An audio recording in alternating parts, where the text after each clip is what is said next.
બેટા તમે તો એવું અમર પેલા ને તારા બાપ ને પગની અંદર ફ્રેક્ચર છે ને આવું મારું છોડ્યું ફ્રેક્ચર છે પણ એનાથી લોકો નાખો સહી સલામત છે ને બડા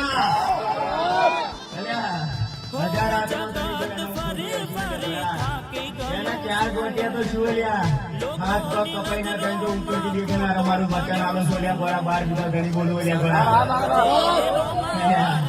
તમે એવું વિચારતા ને બેટા કે આવો હેરવાના મહાજન આવો શું ઉપરથી અને બેટા જગતની અંદર તમે એવું વિચારતા ના મારા પ્રેમ ભાવથી તમે બેઠા હોય અને જો આખા પંચની સાક્ષીની અંદર કહું છું તો ઉપરથી ગરમ વાયુ સંપૂર્ણના પગલે ગરમ વાયુ છે આખું પંચ બેઠું છે ને એટલે કોઈને તાવ કે નાકોડી ફૂટવા દઉં તો બારી બીજો ધણીને